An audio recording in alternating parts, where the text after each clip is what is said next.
Welcome to Management 1125 Business Ethics.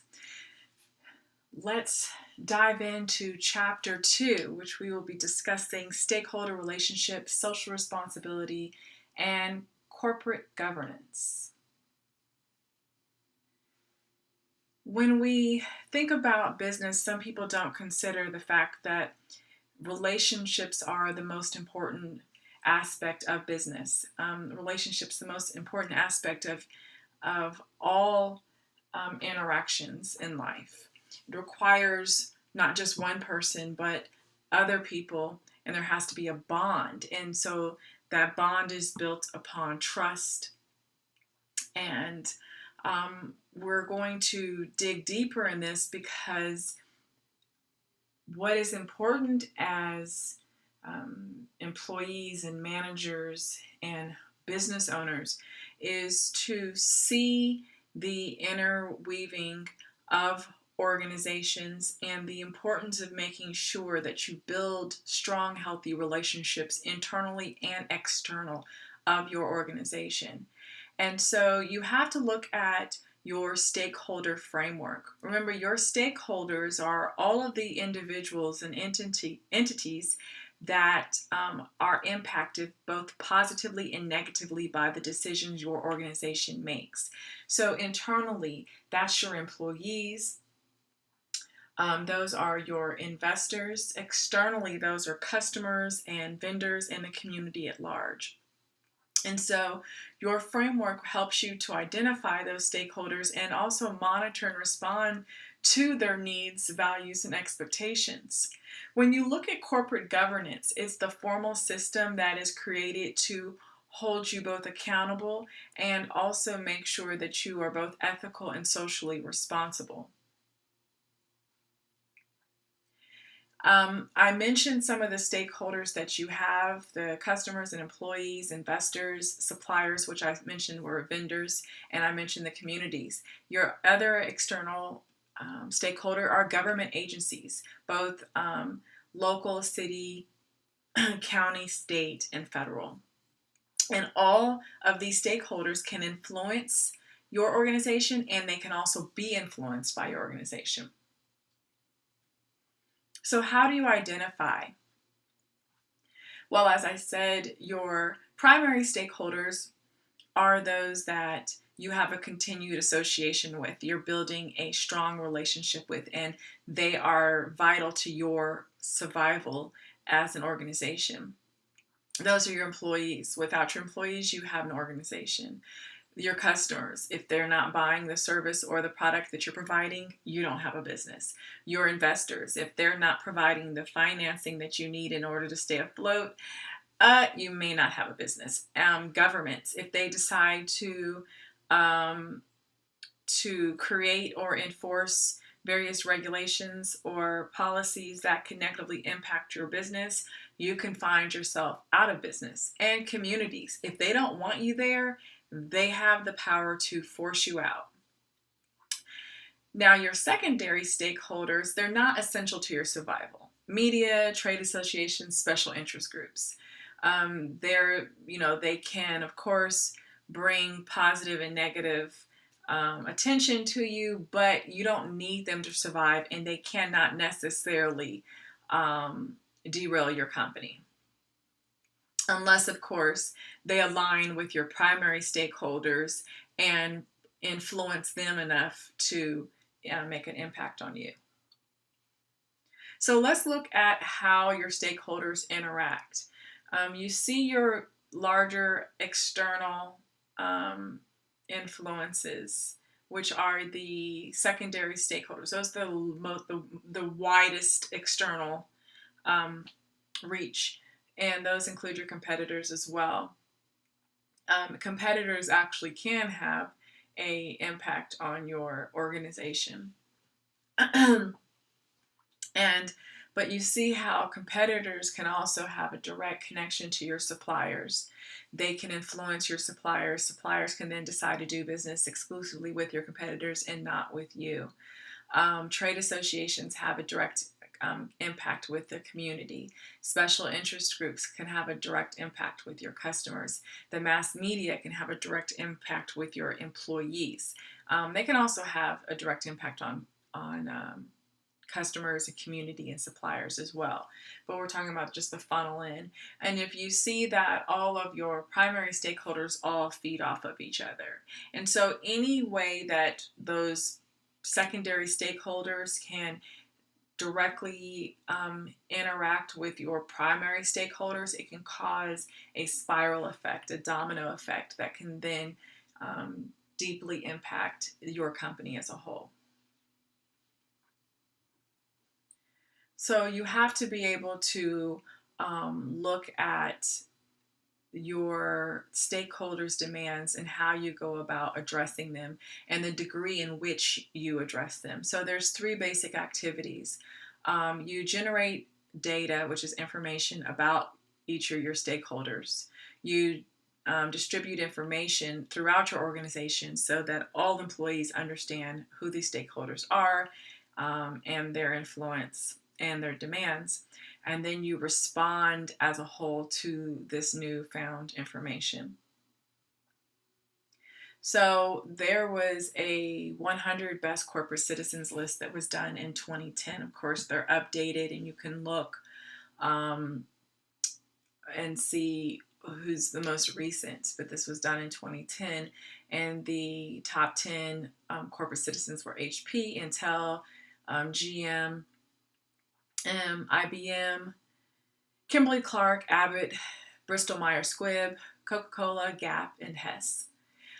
For those of you that did not know that IBM is actually International Business Machines Corp., now you know.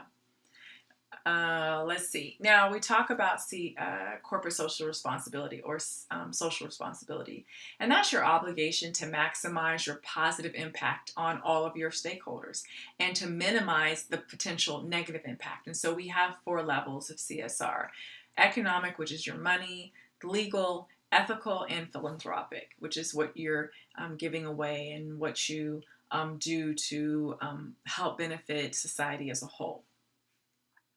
So it can't be reactive. It has to be part of your business strategy. It cannot just be because, oh, there's a natural disaster or because you've been influenced or bullied to do so. It should be part of the actual long-term strategy of your organization. It needs to be associated with how you can go about increasing your profits, the employee commitment, and of course, greater customer loyalty. So you have to look at how you conduct yourself as an organization and the different rules that you will engage in and enforce to help guide your decision making short-term and long-term. So the steps that we have in CSR, you see the first rung is economic, and that's where you're going to maximize the wealth and or value of your stakeholder. Legal is that you're going to abide by all laws and government regulations. That's local, city, county, state, and federal, as well as international laws and government regulations. Ethical is making sure that you're following the standards of what is deemed acceptable behavior by your stakeholders. And philanthropic is giving back to society. So being a good corporate citizen means that you're meeting your economic, legal, ethical, and philanthropic responsibilities. And we have interrelated dimensions that you have to consider. Making sure that your economic performance is both strong and sustainable, that you are complying with all policies and regulations on all levels of government, including international. So you have rigorous compliance that's also dealing with matters of employee, environmental, so on and so forth. And making sure that your ethical actions go above and beyond what is legally required. So you're not just doing the bare minimum. And then the fourth is making voluntary contributions to advance the reputation and stakeholder commitment. So your reputation is one of the greatest intangible assets that has the tangible value to it. So it's very difficult to quantify. You can't count it, right? It's very difficult to count your intangible assets, but it's very important. Your reputation is what precedes you. Your reputation is what keeps you in business longer. Your reputation is what opens closed doors. Your reputation is what is how word of mouth spreads so that you end up with more customers. And this list was done by Ethisphere, and it looked at the fourth quarter reporting of the 2010s world's most ethical companies. And on that list was Trader Joe's, Aflac, Xerox, Nike. Of course, there's GM again, Best Buy. We have Dow Corning, Starbucks, Ford Motor Company, Target, GE, PepsiCo, Salesforce.com, Barrett Jackson, Whole Foods Market, and Patagonia is on the list as well. If you look on your, if you do an online search, you'll also be able to see the most recent as well. And matter of fact, I'm going to go back to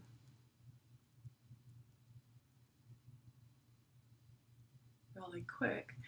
This was the 2010 list done by CR. The 2015 list, I'm going to tell you who's been knocked off of the list. Hess in 2015 was knocked off the list at number 10. Number 10 came in at Lockheed Martin. Gap was knocked off the list in 2015, and they were replaced by Ecolab.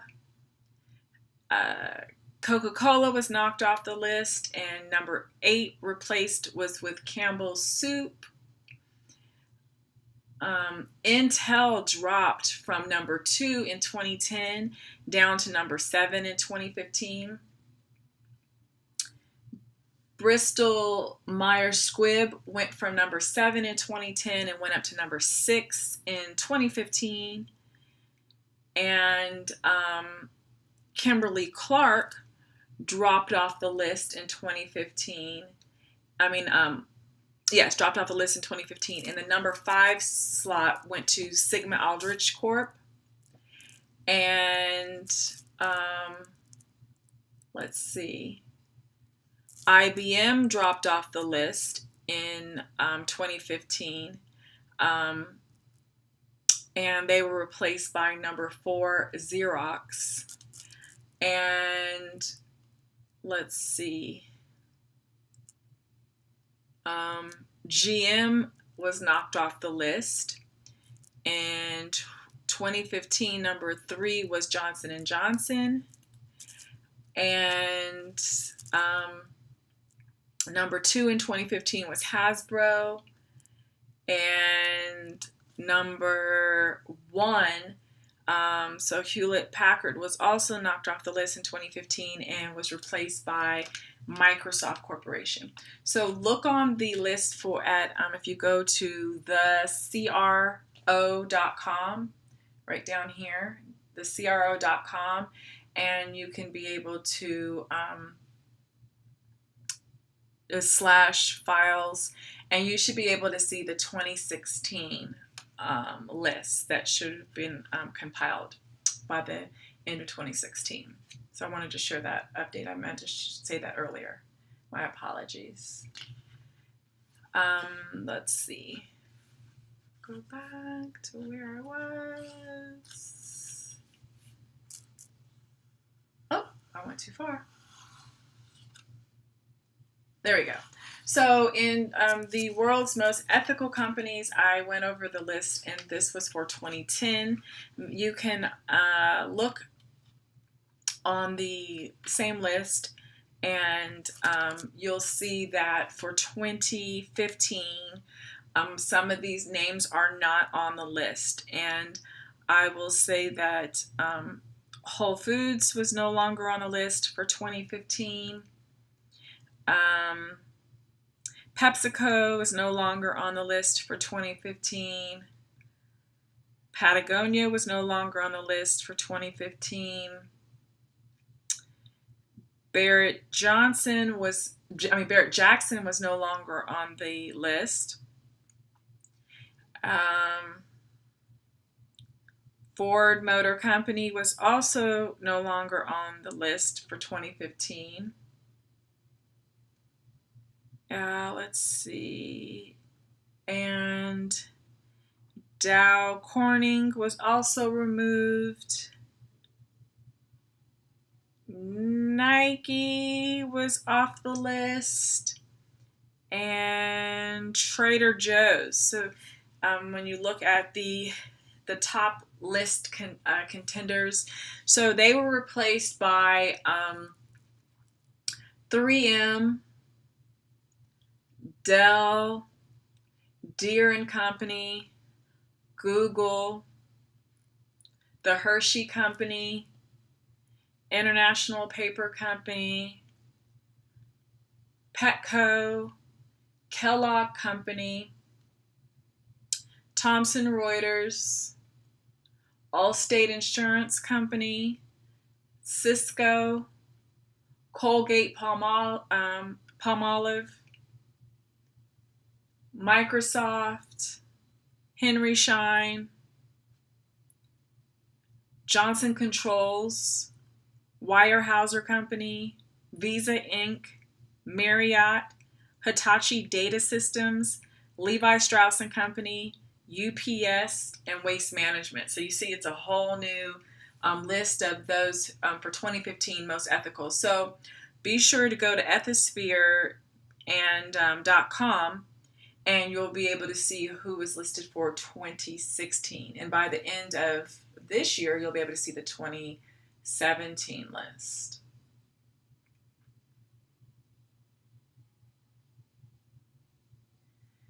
So when we look at our corporate governance, we have different systems of accountability, oversight, and control. Accountability is how closely our internal environment, where we work, how those decisions align with our strategic direction, that long-term direction. Our oversight is our system of checks and balances and how we go about minimizing different opportunities and openings for misconduct.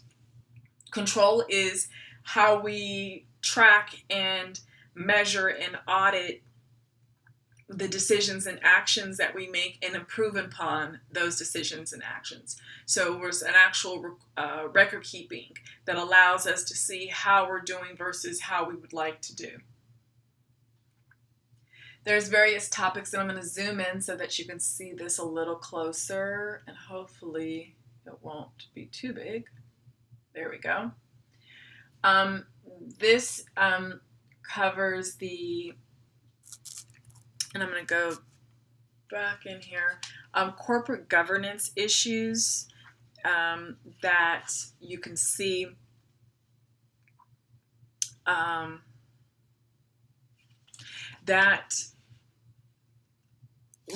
the executive compensation, our auditing and control, integrity of financial reporting, role of the CEO and board decisions.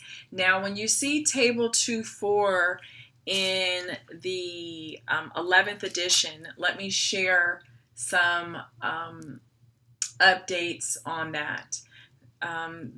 It lists shareholder rights, board composition,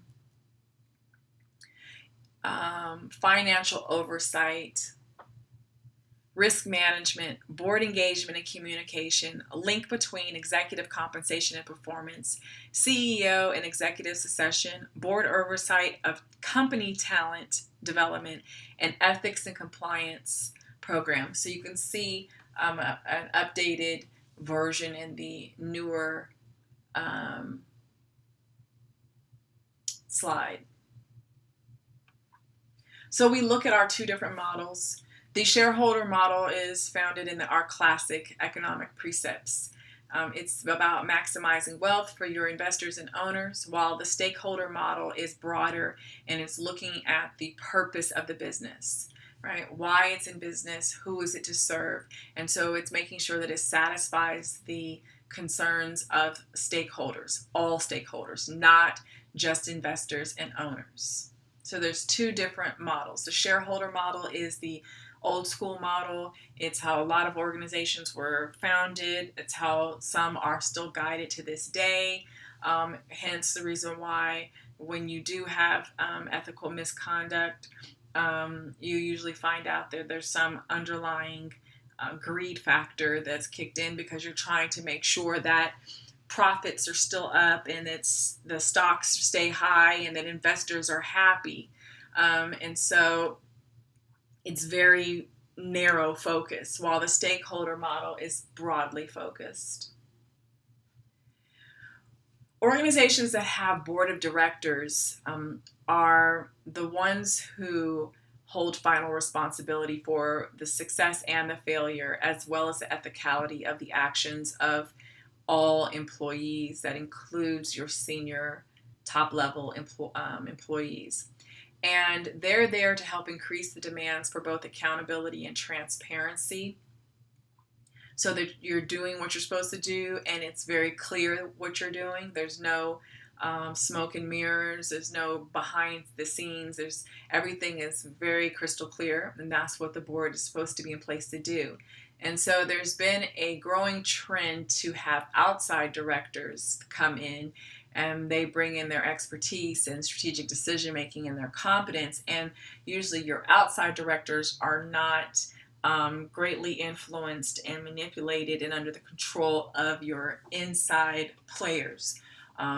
Oftentimes your CEO, so on and so forth. So by having someone from the outside, a lot of times people from the outside can see things that are going on the inside better than those that are in it, right?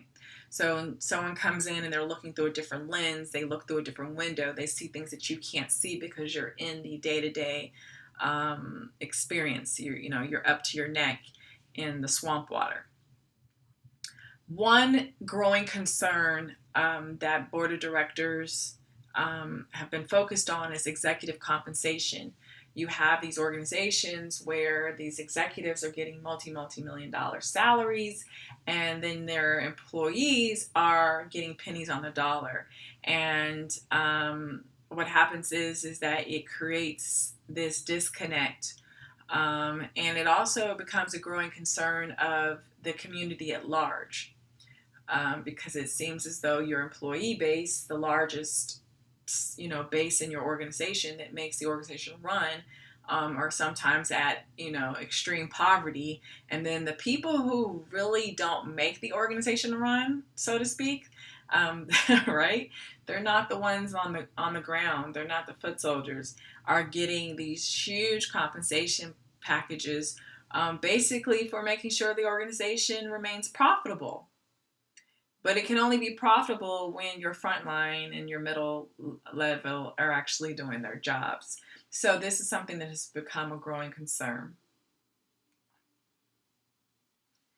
There are greater demands for accountability and transparency, and you have stakeholders that want boards that answer for their actions and are clearly transparent. And so these directors are coming in with diverse perspectives. They're having a greater level of competence and expertise in specific areas that your senior level team may not have. And so with that, if you have a board that's unbiased, they're knowledgeable and qualified, it can help prevent or greatly reduce misconduct. There's also a growing trend of having interlocking directorate, which you have board members that are linked to more than one company. This can be a good thing. It can be a bad thing only if there's a conflict of interest. And so board members are supposed to declare in writing any potential conflicts of interest they have. And at that point, they can either be included or excluded from the board based on that. So I mentioned executive compensation, and so this is something that boards are spending more time discussing as they try to ensure the integrity of financial reporting systems. As discussed in Chapter 1, we talked about the Sarbanes-Oxley Act that was created after the huge financial crisis that we had with accounting misconduct with Enron and the like. And so they look at how closely executive compensation is tied to company performance, and does that performance linked compensation encourage executives to focus on short-term performance at the expense of long-term growth? So are they just trying to scramble to get those short-term gains, and then saying, well, whatever happens in the future may not be my concern because I may not be here anyway? Or are they saying, you know what, I will focus on making sure we get where we need to be. And so if that means that I take that we don't do too well, or short term, it's fine, because here's our long term growth strategy. And at that point, then I will also sacrifice, if you want to say that word, right? This larger income structure that would greatly benefit me. And so that's how they're looking at, because sometimes what's happening is people are like, well, look how well the company performed. Yeah, but that was short term, but then all of a sudden you didn't realize this big, tornado that came and ripped through, not an actual one, but it could be an actual one. But you didn't think about the storm that was coming through that was going to hit midterm, that would then impact long term. You didn't consider that. And so those short term gains sometimes have people narrowly focused. And then at that point they said, well, look what we did in the first, second quarter of this year. But then you're not considered but all of a sudden third quarter 2 years from now, you just crumble quarter after quarter after that.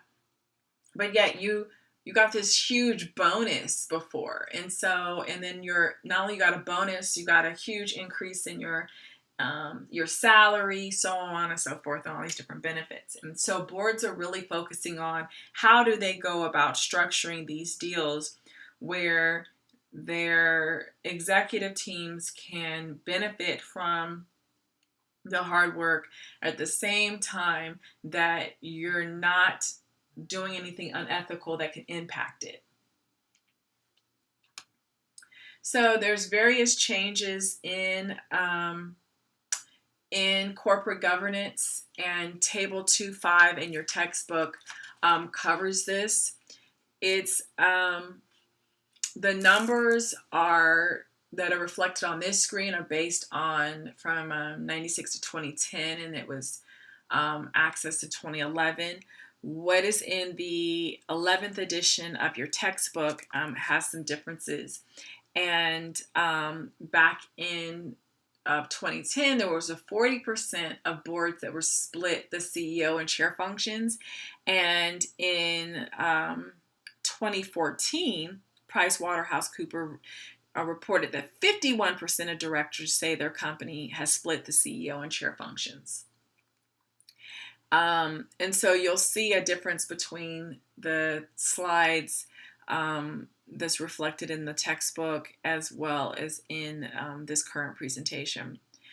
So it'll be interesting to see that. You can go to pwc.com and look up their corporate governance, to look at their annual corporate directors survey, to see what they listed for 2016 and beyond. So when we implement a stakeholder perspective, we have to assess the corporate culture, and corporate culture always starts at the top. Your top senior leaders establish the culture, whether it's a positive one, a negative one, whether it's one that encourages and empowers employees, or one that demeans and bullies and sacrifices. So you have to assess the corporate culture. You have to identify the various groups that make up your stakeholders and identify the issues that they have both internally and externally to the organization. You have to assess your commitment to CSR and identify the different resources that you have internally and externally, and the extent and the degree of the urgency in which to utilize those resources. And then the sixth thing is being able to get feedback from your stakeholders. So from your employees and the investors and your customers, from any government relations you have from your vendors and suppliers. And that's how you go about doing that. You will see also in your textbook that a section on your contributions of a stakeholder perspective, which I think is a very good, it's about 2 paragraphs that you should consider as well. If you have any questions about this, please contact me via email. Thank you for everything.